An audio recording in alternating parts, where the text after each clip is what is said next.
حي على الفلاح.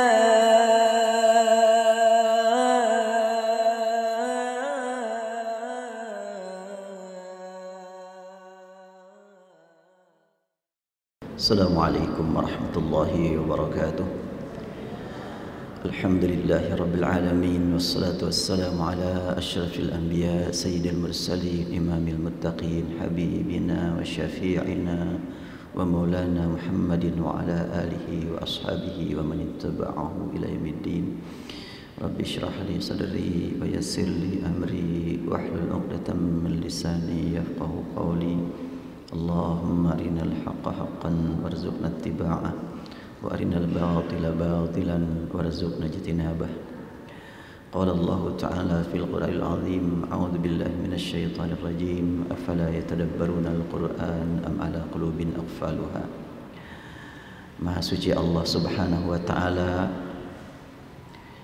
yang telah menjadikan Idul Adha kemarin sebagai akhir pandemi internasional. Sudah berakhir ya. Untuk internasional sudah berakhir, tinggal nasional. Nggak tahu nih nasional ini sampai kapan ini. Sebab sudah kita lihat di Amerika sholat tanpa ada beban, rapat sholat idnya tanpa masker. Di Inggris, kemudian di Selandia Baru, di beberapa benua di luar Indonesia sudah bebas. Bahkan beritanya di Jepang sebentar lagi ada Olimpiade,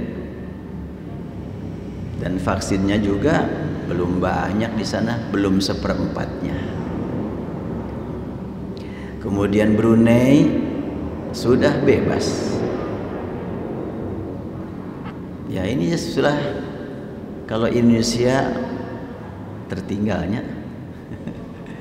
Ya jangan sampai bilang negara muslim atau umat Islam tertinggal. Indonesia tertinggal, itu harus kita akui. Sedangkan di tempat yang lain sudah muncul pertanyaan lagi punya, tapi itu kan negara minoritas muslim, minoritas saja sudah seperti itu, mestinya yang mayoritas lebih hebat lagi.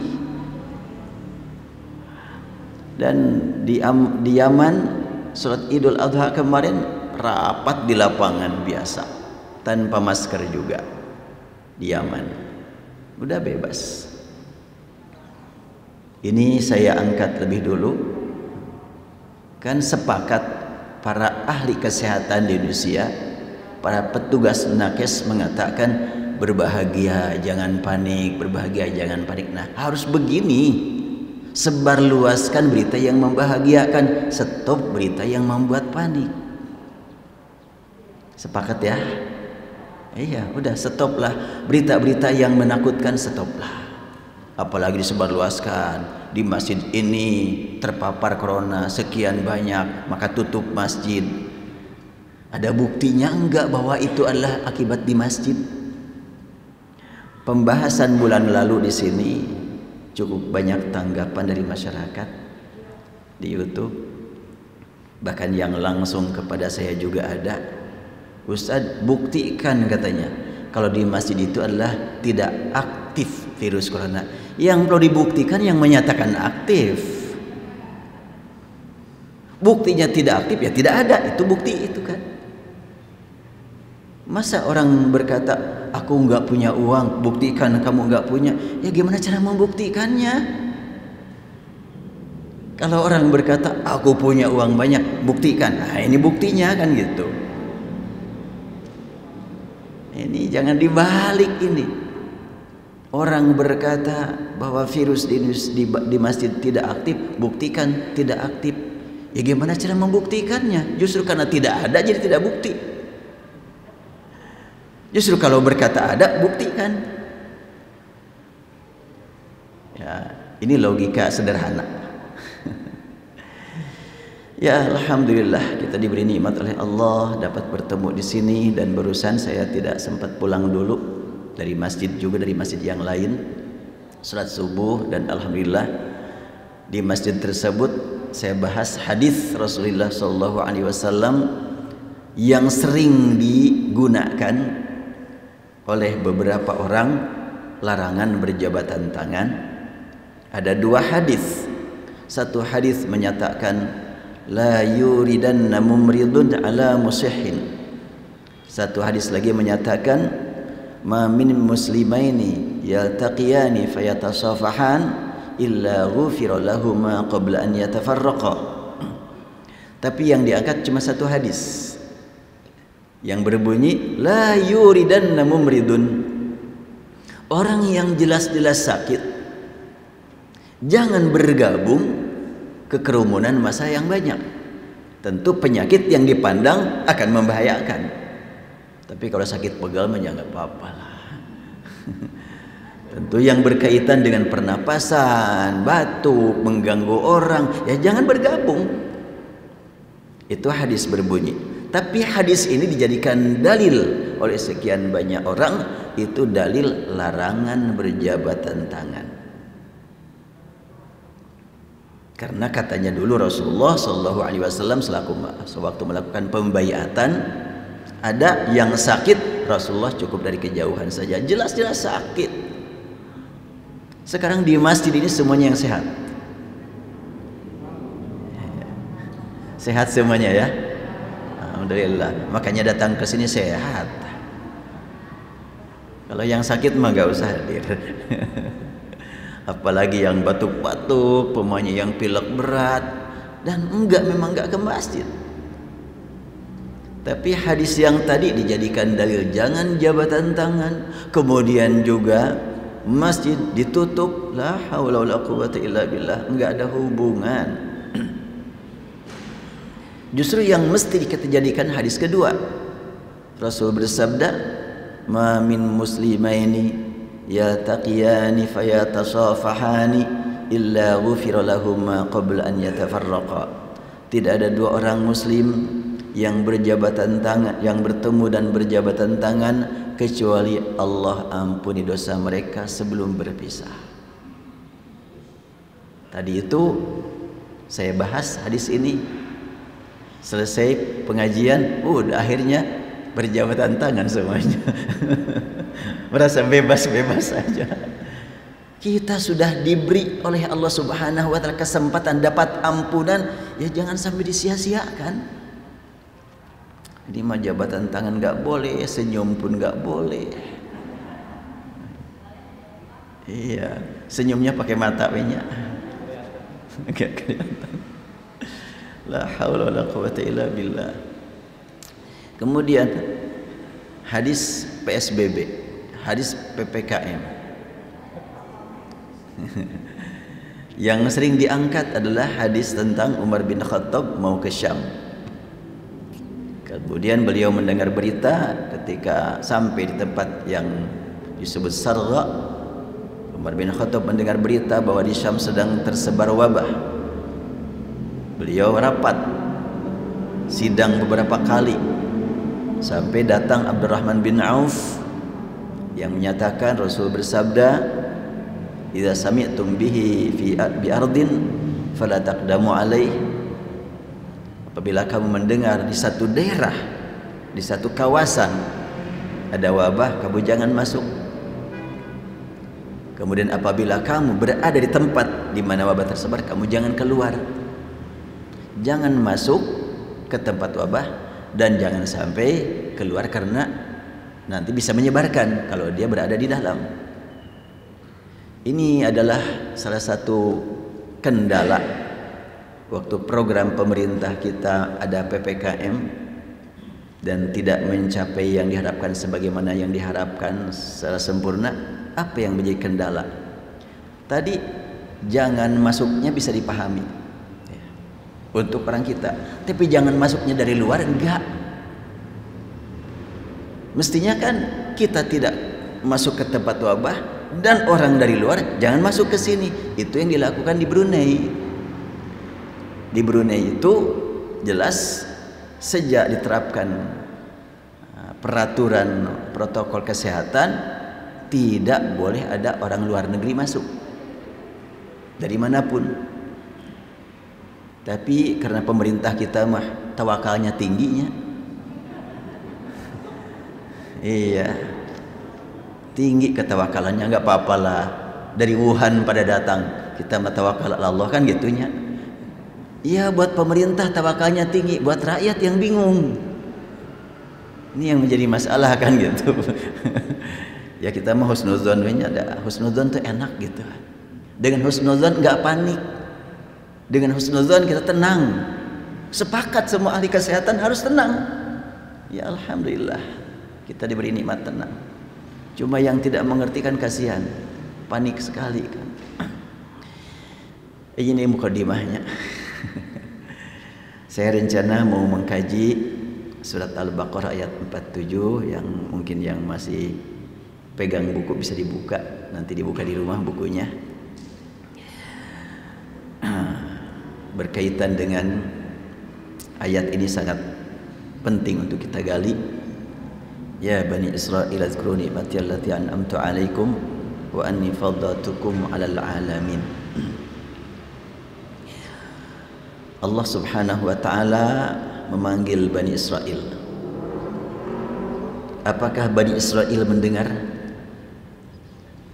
Kan gitu kalau kita tadabbur Al-Qur'an ya. Ya Bani Israil, wahai Bani Israil. Bani Israil enggak dengar, enggak baca Quran juga. Terus untuk apa ayat ini? Untuk kita. Tapi kan kita bukan Bani Israil. Banyak orang yang begitu bangga melihat kemajuan Bani Israil. Banyak orang yang kagum dengan kemajuan Bani Israil. Padahal kemajuan mereka sebetulnya tidak mampu menandingi kemajuan umat Islam. Ya Bani Israil azkuru ni'mati allati an'amtu 'alaikum. Wahai Bani Israil, siapakah Bani Israil? Keturunan Yakub bin Ishaq bin Ibrahim. Nabi Ibrahim punya dua anak, Ismail dan Ishaq. Ishaq punya anak, Nabi Yakub di antaranya. Nabi Yakub punya anak, nah anaknya Nabi Yakub disebut Bani Israil. Keturunannya terus. Dan dari Bani Israil banyak nabi. Termasuk Nabi Zakaria, Nabi Yahya, Nabi Musa, Nabi Sulaiman, Nabi Daud, itu dari Bani Israil. Makanya Al-Quran menyebutkan Udhkuru ni'mati allati an'amtu 'alaikum. Ingat oleh kalian wahai Bani Israil, kalian sudah diberi nikmat. Nikmat apa? Nikmat banyak nabi dari kalian, banyak rasul dari keturunan Bani Israil.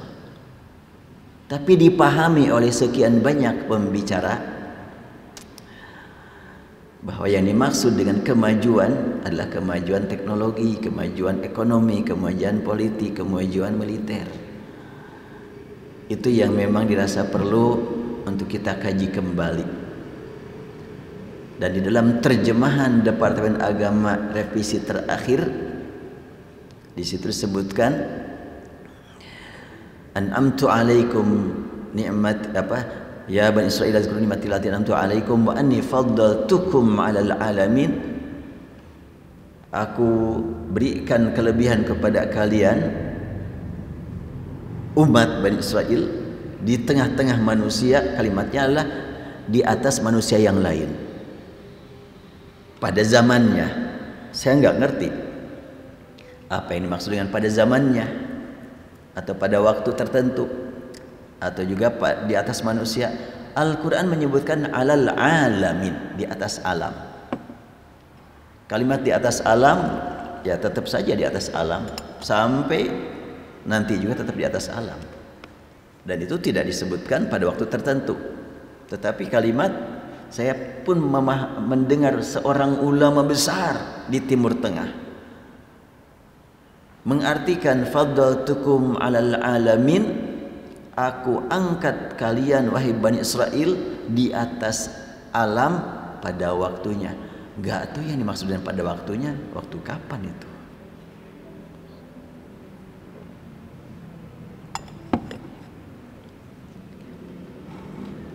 Saya mengajak Bapak dan Ibu semuanya untuk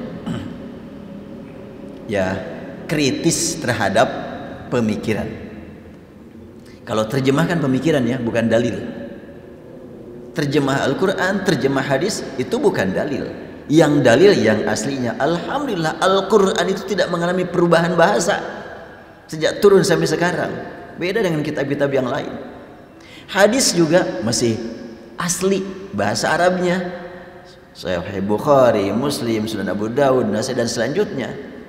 Semuanya masih asli.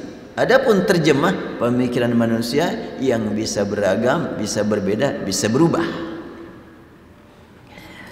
Nah, kalimat ya Bani Israel, wahai Bani Israel, panggilan ditujukan kepada Bani Israel. Bani Israel tidak mendengar, mengingatkan kepada kita bahwa Bani Israel itu adalah orang-orang soleh. Bani Israel, cuma sekian banyak dari orang-orang yang soleh, banyak yang tidak soleh. Sama kita juga kan begitu. Wahai orang yang beriman, pasti yang namanya orang beriman yang sudah diberi nikmat iman oleh Allah Subhanahu wa taala. Apakah semua orang yang sudah diberi nikmat iman memelihara keimanannya?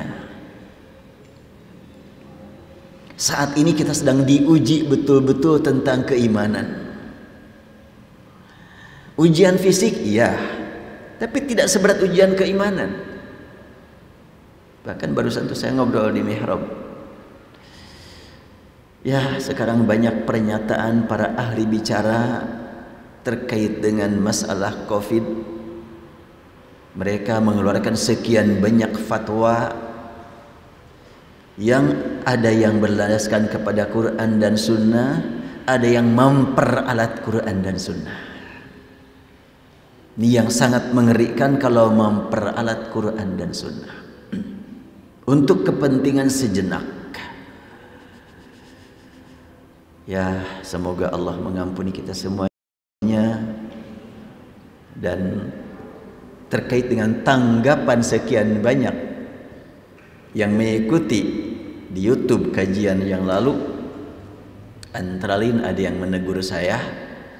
Tegurannya sangat saya sampaikan terima kasih, karena saya juga mengangkat masalah Amerika yang tadi.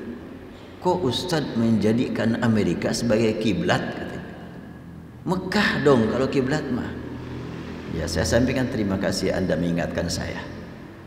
Dan sama sekali kalimat saya tidak menunjukkan mengiblat ke Amerika, enggak. Cuma saya berkata di dalam di Facebook bahwa di Indonesia, negara muslim terbesar di dunia, banyak yang tidak dapat melaksanakan sholat Idul Adha kemarin. Dan hari Jumat banyak yang tidak sholat Jumat karena masjid ditutup. Di Amerika, musliminnya minoritas dapat melaksanakan sholat Id begitu bebas. Puluhan ribu hadir, bahkan dikatakan lebih dari 100.000 yang hadir di lapangan yang sangat luas sekali. Kemudian saya akhiri kalimat dengan perkataan, apa yang mesti dipersiapkan untuk menjawab pertanyaan di akhirat nanti. Rabbana zalamna anfusana wa illam taghfir lana wa tarhamna lanakunanna minal khasirin. Itu saya tulis di Facebook dengan tampilkan gambar sholat Idul Adha di Amerika. Komentar alhamdulillah banyak sekali. Saya yakin mereka ngasih komentar dengan niat sama, ingin dapat ridha Allah. Semoga Allah berikan limpahan rahmat ampunan kepada mereka semuanya. Adapun pemikirannya berseberangan satu sama lain. Yang namanya pemikirannya berbeda biasa-biasa saja. Jangankan tingkatan kita, tingkatan sahabat yang dibimbing Rasul berbeda terjadi biasa. Antara Abu Bakar dengan Umar berbeda. Kemudian setelahnya zaman sahabat berakhir, zaman tabi'in, zaman tabi'in, kita dengar 4 tokoh ulama yang disebut dengan imam madhab. Itu berbedanya banyak, itu perbedaan. Dari Imam Hanafi, Imam Maliki, Imam Syafi'i, Imam Hambali, banyak sekali antara mereka perbedaan. Ya enggak masalah. Makanya saya respon, saya sambut dengan baik. Semoga yang memberikan komentar dapat pahala semuanya dari Allah. Adapun komentar-komentarnya ada yang mengatakan, Ustadz jangan salah, ini pernyataan ini membahayakan katanya. Saya bilang, ya kalau ada yang salah silahkan perbaiki. Di mana kata salahnya? Kemudian kan saya mengangkat juga masalah Brunei tadi. Brunei berbeda katanya. Brunei itu negara kaya, umatnya sedikit. Lockdown langsung mereka dijamin. Cukup. Memang Indonesia nggak mampu menjamin. Betul, Brunei kan penduduk aslinya Brunei nggak nyampe 400.000 penduduknya seluruh. Kemudian tambah dengan penduduk dari luar ya 450-an. Nah, kemudian ketika lockdown sudah total tidak keluar, dicukup makan, dicukup keperluan sehari-hari. Itu lockdown namanya. Di Indonesia mah nggak ada lockdownnya. Ada juga PPKM, ada PSBB, sekarang ada level. Iya, sampai level 4 gak ada lockdown di kita. Mampu enggak kalau lockdown? Mampu. Dari mana tahu Saiful Islam? Ya dari Menteri Keuangan. Kan Menteri Keuangan menyebutkan Juni 2020, saya masih ingat tuh di Juni 2020 dia mengatakan anggaran dana untuk Covid itu 905 triliun. 905 triliun. Kalau kita ambil 900 saja, 900 triliun. Bagikan kepada masyarakat Indonesia 200 juta. Ya, jangan semuanya, kan mereka banyak pengusaha, nggak akan mungkin memerlukan. Banyak juga pegawai negeri kan, atau polisi atau tentara. Itu mah kan walaupun mereka tidak keluar, tidak kerja kan dapat gaji. Ini yang di jalan-jalan, yang kaum buruh, apabila lockdown mereka tidak dapat uang, harus dikasih dong. Cukup enggak? 900 triliun dibagikan kepada 200 juta, per orang dapat 4,5 juta. Cukupnya 4,5 juta buat 2 minggu? Termasuk bayi 4,5 juta dikasih. Ya. Kalau satu keluarga ada 10 orang dapat 45 juta itu. Oh. Buat apa PKL mah dikasih 45 juta luar biasa. Bisa setahunan. Cukup sebetulnya 900 triliun, 905 triliun. Sedangkan kan disebutkan 52 juta sudah kelas menengah. Kemudian sebagian lagi pokoknya 20 juta terulah umpamanya PNS dan ASN atau umpamanya apa militer dapat gaji, nggak perlu itu mah dikasih. Cukup aja tahan. Mampu. Tapi bagaimana? Ya enggak kan, enggak dilakukan. Sekarang harus bagaimana? Udah kita mah enggak usah nyalahin. Enggak ada artinya kita nyalahin yang lain. Kita mah sama-sama saja mohon ampun kepada Allah. Kita tidak tahu harus bagaimana, kita lemah. Itu yang sangat penting bagi kita. Baik, saya lanjutkan. Ya Bani Israel, azkuru ni'mati allati an'amtu 'alaikum. Wahai Bani Israel, ingat akan karunia yang kucurahkan kepada kalian. Nah, panggilan ya Bani Israel kalau kita tujukan kepada kita, wahai orang yang mendapatkan kenikmatan, kan gitu ya. Indonesia ini luar biasa, membuat sekian banyak masyarakat dunia tergiur melihat Indonesia. Makanya sangat penting bagi kita kalimat uzkuru ni'mati allati an'amtu 'alaikum. Ingat nikmatku yang kucurahkan kepada kalian wahai masyarakat Indonesia. Melebihi daripada kenikmatan yang dicurahkan kepada sekian banyak di dunia.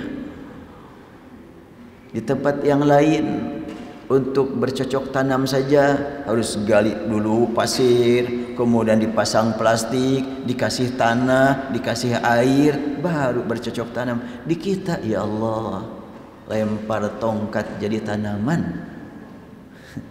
Kan jelas asal tongkatnya pohon singkongnya langsung jadi tanaman. Ini sangat luar biasa. Kita diingatkan dengan kalimat ya Bani Israil azkuru ni'mati allati an'amtu 'alaikum. Apabila tidak kita ingat akan karunia Allah, ini akan menjadi bencana kenikmatan ini. Kita khawatir Indonesia sebagai negara yang tersubur atau termasuk negara tersubur di dunia, banyak orang yang menderita. Jangan salahkan siapa-siapa. ayo kita sering-sering banyak bertaubat kepada Allah. Sebab tidak bisa kita salahkan pemerintah, salahkan rakyat, salahkan pejabat, kan satu kesatuan. Negara kan satu kesatuan. Kemudian uzkuru ni'mati allati an'amtu 'alaikum wa anni faddaltukum 'alal 'alamin. Allah Subhanahu wa taala berfirman, aku berikan kepada kalian keunggulan di atas alam. Keunggulan di atas alam bukan cuma di atas manusia, tapi di atas alam. Berarti keunggulan yang Allah karuniakan adalah keunggulan banyaknya nabi, banyaknya rasul dari golongan Bani Israel. Apakah dengan banyaknya nabi, banyaknya rasul, Bani Israel menjadi orang yang paling tunduk, paling taat kepada Allah? Ini yang harus kita hubungkan dengan negeri kita nih. Apakah Indonesia dengan diberi kenikmatan yang luar biasa, sungai di mana-mana, hujan sering turun, tanahnya subur, apakah Indonesia lebih taat dibanding dengan bangsa yang lain? Mari kita hubungkan, ini tadabbur Al-Quran. Mestinya masyarakat Indonesia lebih taat daripada yang lain, bahkan memberikan keteladanan kepada masyarakat luar. Untuk jumlah, alhamdulillah, jumlah umat Islam Indonesia adalah terbesar di dunia. Enggak ada negeri yang lain yang punya penduduk muslim mencapai 200 jutaan, enggak ada. Hanya Indonesia. Sampai lebih dari 200 juta. Kalau umpamanya 80%, ya berarti sekitar 200 juta lebih lah. Subhanallah, sangat-sangat patut kita syukuri.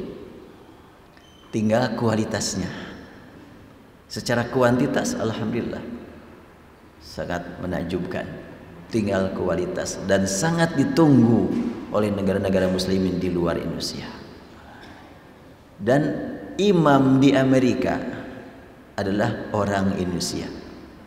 Imam salat Idul Adha di Amerika, di Kanada atau di mana, Ustaz Syamsi itu adalah dari Indonesia. Ada lagi termasuk sangat dekat saya dengan beliau, Ustaz Muhammad Joban, juga di Amerika jadi imam. Ya, mereka menceritakan bagaimana keadaan di sana. Alhamdulillah, merupakan angin segar buat umat Islam secara keseluruhan. Uzkuru ni'mati allati an'amtu 'alaikum wa anni faddaltukum 'alal 'alamin. Firman Allah, aku angkat kamu wahai Bani Israel di atas alam. Banyak pembicara di kita, termasuk di masjid. Bagian pembicara di masjid berkata, Yahudi memang sudah ada dalam Al-Quran, memiliki keunggulan, mereka cerdas, mereka maju teknologinya, maju militernya, maju pembangunannya. Kita bertanya-tanya, buktinya mana kemajuan itu? Harus dibuktikan. Oh, mereka kuat militernya. Kalau mereka kuat militernya, Palestina udah hancur. Ternyata kemarin bulan Ramadan, ketika melihat saudara-saudara kita di Palestina sholat malam Ramadan begitu penuh di Masjidil Aqsa, padat, tanpa prokes, membuat panas orang-orang Yahudi. Maka mereka di akhir Ramadan menggempur. Tapi apa yang terjadi? Siapa yang mengendur, siapa yang menghentikan perang? Mereka juga. Kau yang memulai, kau yang mengakhiri. Kan mereka yang memulai menyerang, tapi mereka juga yang mengakhiri. Karena sekian banyak gedung di Tel Aviv hancur dengan rudal-rudal, dengan roket-roket yang diluncurkan. Kalau sekiranya Yahudi kuat, gak akan berhenti mereka menyerang sampai habis. Ternyata enggak, dan itu berkali-kali. Mereka yang memulai, mereka juga yang mengakhiri terus. Padahal mereka dibantu oleh pihak luar. Terus apa lagi kemajuannya? Dibilang oleh mereka, oleh sebagian orang pembicara, Yahudi itu militernya sangat kuat, ekonominya sangat kuat. Ya, mereka berbisnis jelas. dan mereka lebih kaya. Kita ingin bukti, jangan cuma berita, ingin bukti. Tentu kekayaan dinyatakan lebih kalau memang terbukti di hadapan masyarakat. Kekayaan yang sangat bermakna bagi masyarakat luar adalah kekayaan umat Islam. Secara fisik jelas, umat Islam punya hotel termewah di dunia. Di Abu Dhabi, di Turki, umat Islam. Umat Islam punya tower tertinggi di dunia. Itu tidak bisa dibantah itu. Tower tertinggi di dunia di Dubai adalah milik umat Islam. Dan itu dimanfaatkan bukan hanya oleh umat Islam, orang luar juga sangat mengambil manfaat. Ketika pergantian tahun, banyak sekali orang luar datang ke Dubai melihat bagaimana pertunjukan kehebatan di Tower Khalifah itu. Mungkin muncul lagi pernyataan, iya tapi itu yang buat non muslim itu. Hebat kalau gitu. Mereka cuma buat tapi tidak punya. Umat Islam walaupun tidak membikin tapi punya. Mana yang lebih hebat? Orang-orang yang kaya raya itu tidak banyak berbuat tapi punya. Kan begitu ya. Sekarang pengguna pesawat terbanyak umat Islam atau orang luar? Kalau tidak ada isu Covid, sekarang di Mekah, di Madinah masih padat umat Islam. Cuma karena isu Covid saja. Tapi ternyata di sana masih ada kan haji. Ini juga saya betul-betul tersentuh atau tergores lah gitu ketika berkata, saya mah ikut jumhur ulama internasional tuh di Mekah juga sholat masih jaga jarak. Janganlah mengiblat ke Amerika, kiblat kita kan ke Mekah. Urusan jaga jarak mah bukan kiblat kita, bukan. Kiblat kita mah Ka'bahnya, jaga jarak mah enggak, bukan kiblat. Tapi kenapa di sana pakai jaga jarak? Kan di sana juga para ulama yang ahli syar'i, ahli Al-Qur'an, ahli sunnah. Betul itu perintah ulama atau kebijakan pemerintah? Kita juga kan tidak bisa membuktikan bahwa itulah perintah para ulama. Para ulama mengikuti saran dari pemerintah. Pemerintah sangat berhubungan dengan masalah politik internasional.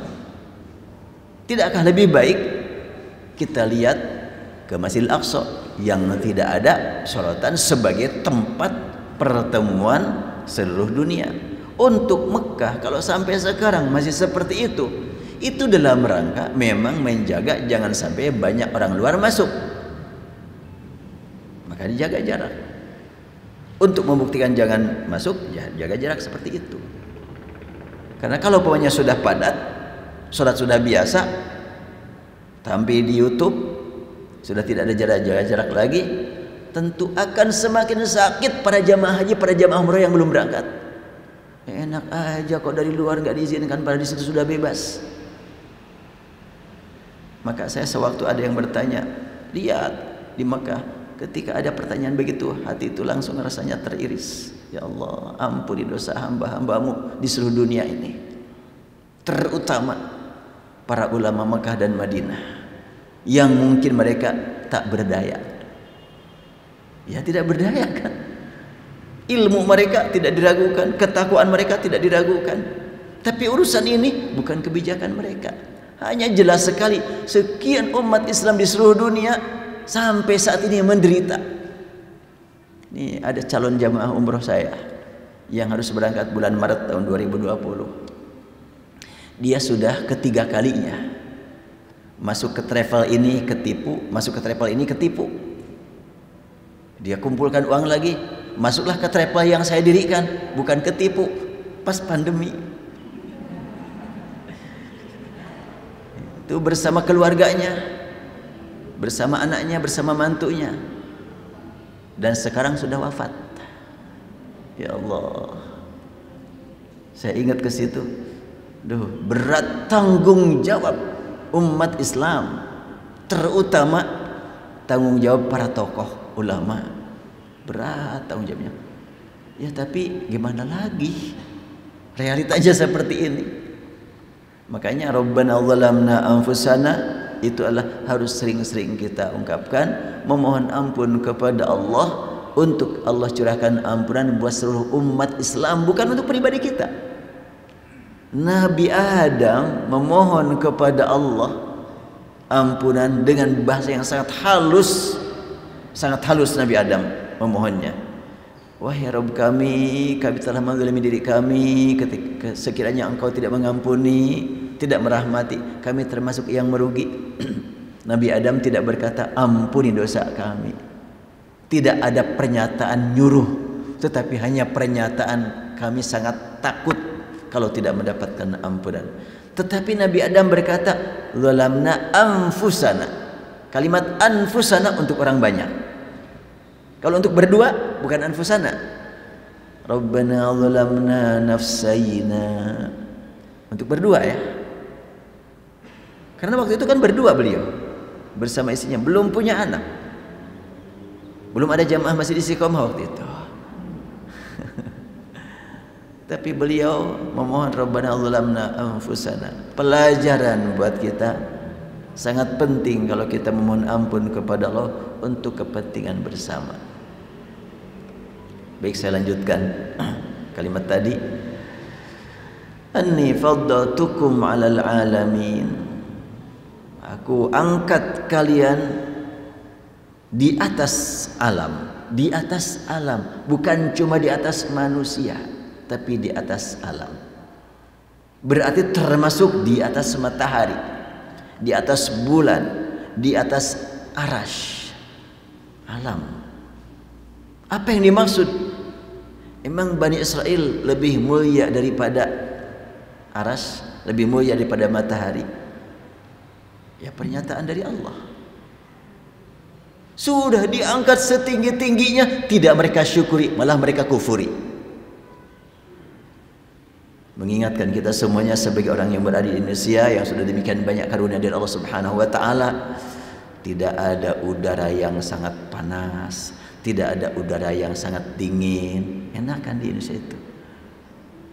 Makanya siapapun yang ingin datang ke Indonesia gak perlu nunggu bulan apa ya yang cocok, gak, kapan aja silahkan.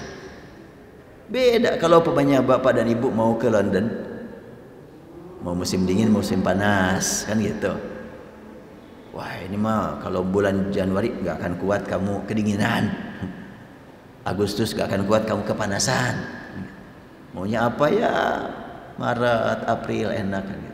Tapi ke Indonesia kapan aja, luar biasa, sangat menggiurkan. Kenikmatan ini adalah di atas yang lain. Faddaltukum itu untuk kita jiwai, kita resapi, kita tadaburi ayat tersebut, sangat erat hubungannya dengan kehidupan kita. Seakan-akan kalau pokoknya pakai bahasa kita, bahasa bebas, wahai orang-orang Indonesia, ingatlah karunia yang aku curahkan kepada kalian. Kalian sudah diangkat di atas bangsa yang lain dengan udara yang begitu sedang. Kemudian hujan terus, air banyak. Hendaklah kalian lebih bersyukur daripada yang lain, lebih tunduk daripada yang lain. Kalau sekiranya ternyata justru sebaliknya, betapa berat tanggung jawab kita di hadapan Allah. Sama seperti orang-orang yang Bani Israel, sudah dikasih nabi, sudah dikasih rasul, berurutan lagi dari Nabi Zakaria ke Nabi Yahya, dari Nabi Daud ke Nabi Sulaiman. Oh, terus berurutan. Ternyata tidak disyukuri. Betapa beratnya tanggung jawab kita di hadapan Allah. Nabi Isa juga Allah dari Bani Israel. Dari Nabi Isa ke Nabi Muhammad itu jaraknya sangat jauh itu. Tapi sepertinya dekat, karena memang tidak ada lagi Nabi setelah Nabi Isa kecuali Nabi Muhammad, dan itu beda turunan. Oleh karena itu kalimat anni faddaltukum 'alal alamin, aku angkat firman Allah, kamu hai Bani Israil di atas alam, artinya dengan banyaknya nabi, banyaknya rasul, kalian itu sebetulnya lebih mulia daripada aras. Tapi tidak kalian manfaatkan kedudukan yang begitu tinggi, malah kalian khianati, malah banyak nabi dibunuh oleh Bani Israel. Al-Quran sudah menjelaskan kepada kita, wa yaqtulunal anbiya'a bighairi haqq dzalika bima asaw wa kanu ya'tadun. Nah, kenikmatan yang tak terhingga adalah kehadiran Nabi dan Rasul. Namun sangat penting bagi kita sebagai umat Nabi Muhammad, walaupun banyaknya Nabi, banyaknya Rasul dari Bani Israel, tetapi penyebar rahmat untuk seluruh alam adalah Nabi Muhammad SAW. Jadi kedudukan banyak, untuk Bani Israel muncullah rahmat dibawa oleh satu orang, bukan dari Bani Israel, tapi dari Nabi Muhammad SAW. Maka untuk umat Nabi Muhammad harus lebih daripada Bani Israel bersyukurnya, karena Nabi kita Allah wa ma arsalnaka illa rahmatan lil alamin. Sekarang kita realisasikan sebagai penyebar rahmat, sebarluaskanlah pada masa pandemi ini berita-berita yang membuat orang senang. Kalau ada dua kelompok dokter ya, jangan ustadz, jangan dulu dibawa ustadz kalau yang bukan dokternya. Sekarang dua kelompok dokter. Satu kelompok menanamkan hati-hati, waspada, akan meningkat lagi, akan ada tambah lagi virus yang baru. Kamu harus senantiasa di rumah, masker harus 2 lapis, dan lain sebagainya. Kelompok dokter yang kedua adalah mengatakan virus corona itu enggak mematikan, tetapi banyak yang mati karena ada penyakit sebelumnya. Kemudian masih kelompok ini, dan dia adalah Menteri Kesehatan, menyatakan yang perlu pakai masker itu yang sakit, yang sehat mah nggak perlu. Itu Menteri Kesehatannya, Dokter Terawan kan. Kemudian Dokter Yuwono juga begitu. Ini menenangkan ini. Bahkan masih kelompok ini juga, tapi tidak persis. Ini yang lebih menghebohkan ini, bahwa di Indonesia tidak ada COVID-19 katanya. Banyak yang meninggal itu interaksi obat. Wah, ini mah yang diprotes banyak ini mah. Dan kata dia, saya siap debat dengan ID, dengan Ikatan Dokter Indonesia, tapi tidak dipertemukan. Nah, yang satu membuat banyak orang ketakutan, yang satu membuat banyak orang ketenangan. Mau milih yang mana? Bukan saya nih, ibu-ibu nih yang ngomong. Nanti saya lagi dituduh nih, wah Saiful Islam termasuk madhab itu. Saya mah enggak, cuma nanya aja. Habis sepakatkan semuanya, kita itu harus tenang, jangan panik. Nah, nampaknya kelompok yang memang memberikan ketenangan banyak pendukung, ya wajar saja. Yang benar yang mana, biar Allah sajalah yang menilai. Kita mah tidak, kalau bukan ahlinya, tapi mungkin bapak dan ibu ada yang ahli di sini, makanya saya juga harus hati-hati ini. Aduh, saya polisi macam-macam aja ngomongnya, bukan ahli jangan ngomong. Makanya saya tidak mau berbicara tentang masalah penyebab kesehatan, masalah obat. Udahlah, nggak usah, itu bukan bagian saya. Tapi saya hanya mendengar, hanya membaca sedikit-sedikit. Kan kalau sedikit-sedikit kalau digabung jadi banyaknya gitu. Kan kita mah gitu aja lah. Ambil sedikit-sedikit ilmu dari yang banyak, dan pilih salah satu atau 2 atau 3 yang diperdalam. Kalau ingin menjadi ahli dalam segala-galanya, ya jangan terlalu berambisi begitu. Allah sudah menegaskan, wa ma utitum minal ilmi illa qalila. Tidaklah didatangkan kepada kamu ilmu kecuali sedikit saja, enggak banyak ilmu yang kita terima itu. Hamba-hamba Allah tadi dari kalimat wa anni faddaltukum 'alal alamin, dan aku angkat kamu di atas alam. Sebahagian ulama menyatakan Bani Israel diangkat pada waktunya pada waktunya kapan? Kalau ayat itu dihubungkan dengan Bani Israel zaman Nabi Musa, zaman Nabi Musa Bani Israel adalah umat yang tertekan di bawah kekuasaan Fir'aun. Bahkan Nabi Musa sendiri jelas membawa mereka keluar kota sampai ke pantai. Dan setibanya di pantai, orang-orang yang ikut Nabi Musa berkata, "Ya Musa, inna lamudrakun." Wahai Musa, kemana kita akan melarikan diri? Ke depan laut, ke belakang tentara Fir'aun, di bawah pimpinan Fir'aun, matilah kita. Maaf ya, saya tidak bisa berenang laut, menyeberang laut. Kira-kira begitulah. Bagaimana jawaban Nabi Musa? Kalla, enggak begitu. Enggak bagaimana? Inna ma'i rabbi sayahdin. Sesungguhnya bersamaku ada Rabbku, pasti akan memberikan petunjuk padaku. Kenapa aku, tidak kami, tidak kita? Yang lain nggak ngerti, nggak nyampe keyakinannya. Tapi Nabi Musa sampai di situ. Pelajaran buat kita, bagi yang sudah terpelihara nikmat iman, keyakinan, yang paling penting kita pelihara nikmat iman dan tidak maksa orang lain untuk sama dengan kita. Tapi kita hargai. Kita berharap orang yang ketat dengan prokesnya hargai yang tidak ketat. Dan orang yang tidak ketat hargai yang ketat. Selesai kan? Udah beres kalau gitu. Jangan saling menuduh. Gak enak saling menuduh, tersiksa. Terus berdebat, capek berdebat itu. Tapi kalau umpamanya yang ketat sekali dengan prokesnya, hargai yang tidak ketat dengan keyakinan masing-masing. Ada pertanyaan juga kepada saya, Ustadz, kalau di Amerika itu orangnya sudah pada sadar, mereka sudah pada vaksin semuanya 75%. Di Indonesia belum pada vaksin karena belum sadar. Saya sampaikan, yang belum vaksin mungkin karena sadar, yang sudah vaksin juga mungkin karena sadar. Cuma sadar tentang apa, kan gitu ya. Sebab makna sadar itu sendiri kan sangat bermakna. Sekarang vaksin yang dipakai di kita oleh WHO belum disetujui, kan gitu. Makanya wajar kalau Mekah juga memberi syarat buat orang Indonesia yang akan umroh nanti mulai Muharram mudah-mudahan sudah dibuka.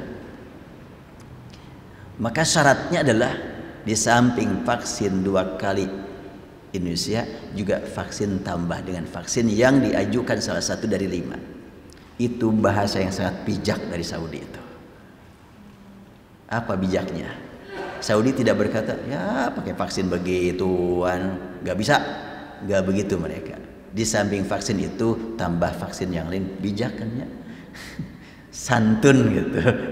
Padahal artinya vaksin itu mah nggak bisa dipakai, nggak diterima, ganti. Nggak bilang ganti, tapi tambah. Itu sangat luar biasa, tuh bagus sekali. Ya, kalau pemain Indonesia ada yang nolak, mungkin karena Saudi sendiri menolak vaksin itu. Ada yang menerima, ya karena dia memang merasa, saya mah bismillah dengan vaksin apa saja terserah, aku bukan ahli.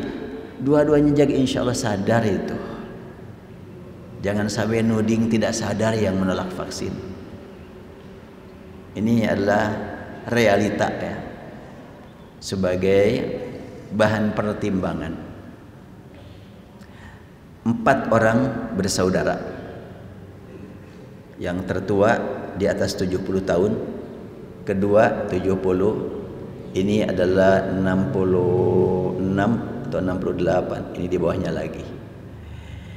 Yang ini sudah divaksin, dan setelahnya divaksin, dua-duanya juga positif. Bahkan yang ini sempat dirawat. Yang ini belum divaksin, yang lebih tua. Kenapa belum divaksin? Dia punya anak PNS, Pak, Bapak jangan divaksin, kata anaknya. Berat katanya. Dia tidak divaksin. Yang ini juga belum. Ini dan ini sampai saat ini alhamdulillah masih sehat, tidak apa-apa. Yang ini yang sudah sakit. Artinya yang divaksin dengan yang tidak divaksin, yang sehat-sehat, yang sakit-sakit. Yang kena positif, kena yang enggak, sama aja. Nah dari situ maka tentunya dapat kita katakan yang divaksin karena sadar, yang tidak divaksin juga karena sadar. Jangan sampai maksa.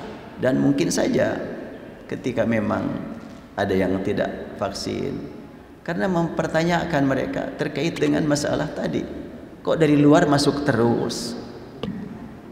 Kan semestinya jangan ada yang masuk kan gitu. Kalau saya tahu dari mana? Cuma dari berita. Saya punya keponakan kerja di bandara. Saya nanya, betul di bandara terus-terusan datang orang luar negeri? Iya, setiap malam juga.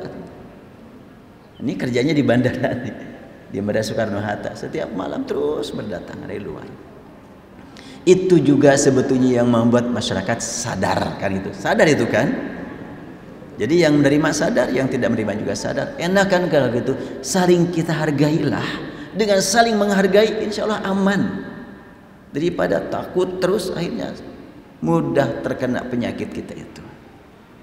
Alhamdulillah diberi nikmat saling sayang menyayangi, hormat menghormati, harga menghargai. Sudah, jangan saling memaksa. Saya lanjutkan lagi tadi. Wa anni faddaltukum 'alal alamin. Allah Subhanahu wa taala mengingatkan Bani Israel diangkat derajatnya di atas, tetapi bukan berarti yang paling diangkat derajatnya ternyata paling berguna bagi yang lain. Ada orang yang diangkat kedudukannya tapi tidak berguna bagi yang lain. Ada orang yang tidak disebut-sebut diangkat tapi berguna. Yuk kita berjuang untuk menjadi orang yang berguna bagi yang lain. Itu saja yang paling penting buat kita. Bagaimana supaya kita menjadi orang yang berguna bagi yang lain? Antara lain adalah dengan menyebarkan berita yang membuat orang tenang. Saat ini betul-betul sangat diperlukan berita yang menenangkan. Jangan terus menyebarluaskan berita yang membuat orang lain gelisah. Dan lebih lagi yang sangat memprihatinkan, tadi habis ngobrol di mihrab, apabila ada orang yang latar belakang syar'i, bahasa Arabnya fasih, membaca Quran, membaca hadisnya begitu jelas, paham, lalu dia menggunakan hadis untuk mendukung program sementara. Padahal Quran dan hadis adalah untuk selama-lamanya, bukan untuk program sementara. Antara lain yang tadi, larangan berjabatan tangan menggunakan hadis la yuridanna mumridun ala musihin. Saya tidak sampai ya pahamlah gitu, kenapa kok menggunakan hadis itu. Gak boleh yang sakit dibawa kepada orang yang sehat atau dibiarkan masuk kepada orang sehat. Ya iyalah, tapi bukan berarti larangan jabatan tangan dari semua orang sehat semuanya. Atau sholat harus jaga jarak, dan orang sholat jaga jarak menggunakan hadis lagi. Apa hadisnya? Fa inna taswiyatas sufuf min tamamis sholat. Lurusnya shaf adalah kesempurnaan sholat. Jadi sunnah katanya. Rapat mas sunnah. Hadis tentang rapat sholat mah bukan hadis itu. Hadis itu mah lurus. Luruskan itu untuk mencapai kesempurnaan. Ada shaf lurus, ada rapat. Kalau rapat hadisnya lain lagi. Panjang hadisnya, aqimus sufuf, hadzul manaqib, kemudian suddul khalal, la tadaru furujatin lisyaitan. Itu hadisnya panjang. Luruskan shaf, rapatkan barisan, sentuhkan badan yang kanan ke kiri. Maksudnya kita bersentuhan dengan bahasa bahunya bersentuhan satu bahu dengan bahu yang lain. Iya kalau sama-sama tingginya. Ya kalau yang lain tinggi yang lain bagaimana disentuhkan ya. Maksudnya badannya bersentuhan. Dan bersentuhan badan itu betul-betul menanamkan rasa sayang menyayangi yang lebih dalam. Akrab sekali antara satu dengan yang lain. Itu manfaatnya itu. Jadi sangat luar biasa salat berjamaah di masjid dengan rapat itu. Luar biasa manfaatnya buat kepentingan komunikasi sosial, komunikasi emosional atas landasan komunikasi spiritual yang betul-betul dipahami berdasarkan komunikasi intelektual, kan gitu ya. Paham, yakin kepada Allah, dirasakan nikmatnya. Itulah ajaran yang benar, dinikmati, dipahami dan diyakini. Jangan sampai kita berbuat yang tidak dipahami. Harus dipahami yang namanya perbuatan. Nah, tadi kalimat hadis berkaitan dengan sholat itu, luruskan shaf, rapatkan barisan, la tadharu furujatin lisyaitan, jangan kau biarkan ada celah-celah dimasuki setan. Itu jelas hadisnya. Nah, ketika memang di beberapa tempat di masjid masih jaga jarak, kita mohonkan kepada Allah agar Allah terima amal ibadah kita, amal ibadah mereka. Kita sering-sering, sekarang mah nampaknya harus sering-sering berdoa untuk kepentingan umat ya. Ya Allah, mudah-mudahan dengan sering-seringnya kita berdoa untuk kepentingan umat secara keseluruhan, Allah limpahkan kepada kita ampunan rahmat dan Allah berikan kepada kita kesehatan lahir dan batin. Harus sering-sering nampaknya sekarang ini. Sudah diajarkan dalam Al-Quran, berdoa untuk kepentingan umat secara keseluruhan. Di antaranya surat Al-Hasyr, walladzina ja'u min ba'dihim yaquluna rabbana ighfir lana wa li ikhwanina alladzina sabaquna bil imani wa la taj'al fi qulubina غلا للذين آمنوا ربنا إنك رؤوف رحيم. Orang-orang yang datang belakangan selalu mohon ampun kepada Allah dengan mengatakan, ampuni dosa kami dan dosa orang-orang yang sudah mendahului kami. Yang sudah meninggal saja kita doakan, apalagi yang masih hidup. Yang sudah selamat saja kita doakan, apalagi yang sedang dalam keadaan di perjalanan. Lebih lagi yang sedang dalam keadaan ancaman. Oh, harus kita doakan banyak-banyak.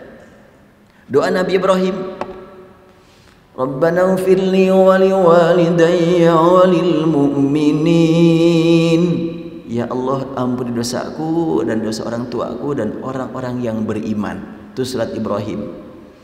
Rabbana ighfirli wa liwalidayya wa lil mu'minina yawma yaqumul hisab.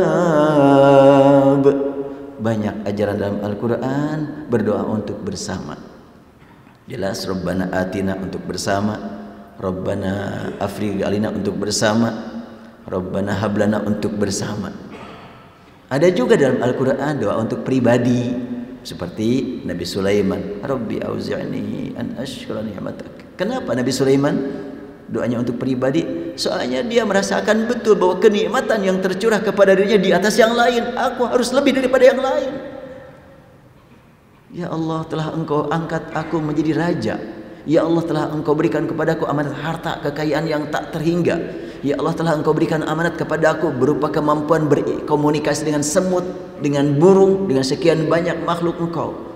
Kenikmatan yang Engkau curahkan kepadaku di atas yang lain, bimbinglah aku untuk mensyukuri semua kenikmatan itu. Makanya Nabi Sulaiman berdoa, Rabbi auzi'ni an ashkura ni'matak.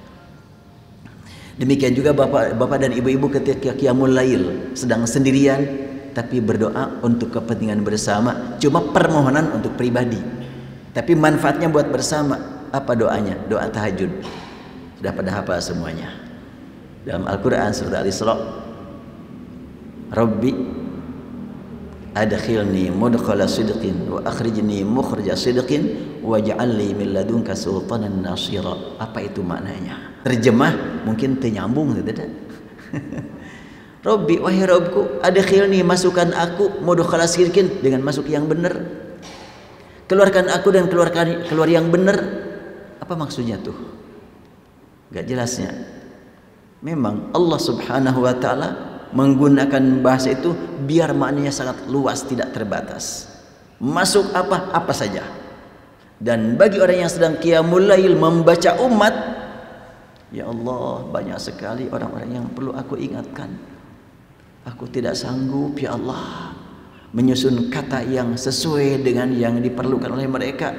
Adkhilni mudkhala sidqin, bimbinglah aku agar aku masuk ke dalam kalbu mereka. masuk menyampaikan kalimat yang tepat buat mereka. Berikan aku kemampuan masuk pada waktu yang tepat.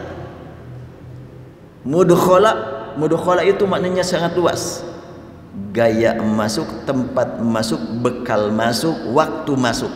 Itu mudkhal. Beda kalau dukhul. Kalau dukhul cuma gayanya, tapi kalau mudkhal tempat dan waktu. Berarti itu adalah permohonan bimbingan kepada Allah. Aku ingin mengajak keluarga, ingin mengajak tetangga, tapi aku enggak mampu. Berilah aku kemampuan untuk bisa masuk. Masuk dulu. Kalau sudah masuk, boleh jadi belum ngomong apa-apa, sudah bisa terima, alhamdulillah. Ada kisah yang sangat penting untuk kita ingat. Ada dua dai, ya, dua ustadz. Yang satu ilmunya luas, yang satu sedikit ilmunya. Masuk ke dua kelompok, ke dua lingkungan. Lingkungan yang satu, di sana orang-orangnya sudah cerdas-cerdas, sudah banyak ilmu. Maka dihadirkanlah ke situ seorang ustadz yang lebih tinggi ilmunya. Yang satu lagi kelompok di situ banyak pemabok, banyak tukang zina, banyak tukang judi. Ya, ilmu keislamannya sangat tertinggal. Maka masuklah seorang ustadz yang ilmunya juga kurang. Dan suatu saat dikejutkan.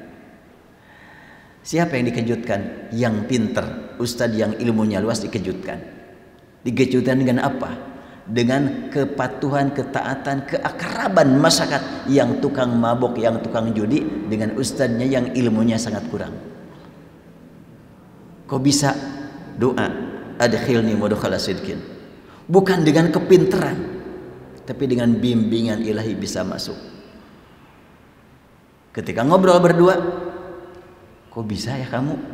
Hebat mereka, bisa menyambut kamu. Gimana ceritanya sih? Tolong dong, kasih tahu aku ingin belajar gaya kamu.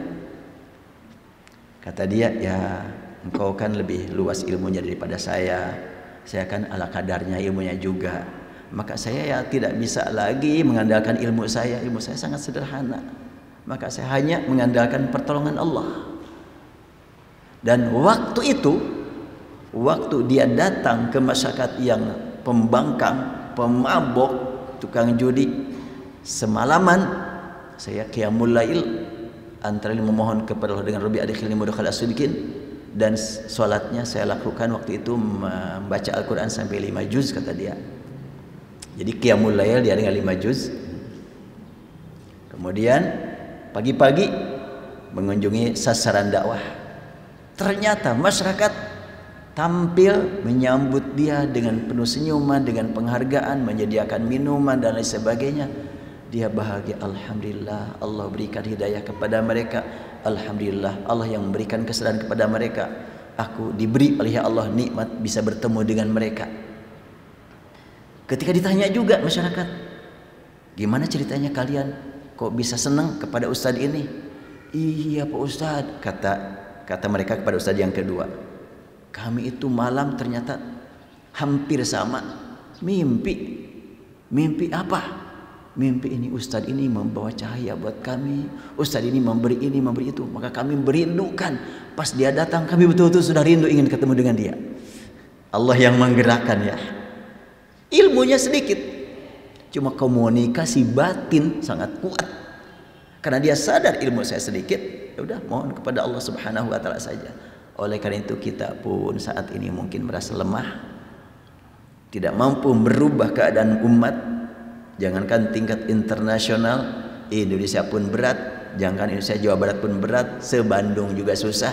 Tidak boleh kita kecil hati, tidak boleh kita putus asa. Dengan perasaan sangat hina, sangat lemah, sangat tidak tahu apa-apa, kita mengandalkan keimanan. Allah Subhanahu wa taala Maha Kuasa ketika mengangkat seorang hamba yang tinggal bersama seorang paman dan kakek karena sudah tinggal wafat oleh ayah dan ibunya. Diangkat hamba ini untuk menjadi penyebar cahaya ke seluruh dunia yang pada waktu itu dalam kegelapan. Kerjaannya perang, mabuk, zina, saling hina, saling bertempur. Tapi Allah angkat seorang hamba Beliaulah Nabi kita Muhammad Rasulullah sallallahu alaihi wasallam. Berubahlah dunia. Maka tidak ada kesulitan bagi Allah Subhanahu wa taala dengan merubah Indonesia melalui 200 juta orang muslim. Enggak nyampe 200 juta, 200 orang dari Masjid Istiqomah. Gampang-gampang saja bagi Allah Subhanahu wa taala. Karena itu kita tidak boleh kecil hati, tidak boleh putus asa. Semangat optimis itu harus senantiasa kita pelihara. Dengan waktu udah habis. Udah lewat. Insyaallah kita bertemu lagi pada kesempatan yang lain. Dan tidak ada yang bertanya ya. Mudah-mudahan tidak ada. Ya, kalau pemanya ada yang mau bertanya, disilahkan nanti disampaikan ke DKM saja untuk dibahas pada bulan berikutnya. Kalau pemanya ada yang perlu dibahas, ada yang perlu dikaji lebih dalam. Jadi ringkasnya adalah kajian kita surat Al-Baqarah ini, panggilan ditujukan kepada Bani Israel. Mereka adalah manusia seperti kita, dan kemudian diingatkan tentang kenikmatan. Kita juga banyak sekali kenikmatan yang Allah curahkan kepada kita di atas yang lain, dan tentunya yang sangat penting untuk kita perhatikan adalah syukur akan kenikmatan ini. Itu yang sangat utama bagi kita. Allahumma salli wa sallim ala habibina wa syafi'ina maulana Muhammad wa sallim radhiyallahu tabaraka wa ta'ala kulli sahabati rasulillah ajma'in. Allahumma ya rabbana lakal hamdu kama yanbaghi li jalali wajhika wa 'azimi sultanik. Allahumma sallimna wal muslimin, Allahumma afina wal muslimin, Allahumma a'izzal islam wal muslimin, Allahumma adhil asyirka wal musyrikin, Allahumma ahlikil kafarata wal zalimin. Rabbana atina fid dunya hasanah wa fil akhirati hasanah wa qina adzaban nar. Walhamdulillahi rabbil alamin. Wabillahi taufiq wal hidayah. Assalamualaikum warahmatullahi wabarakatuh. Hayya 'alal falah.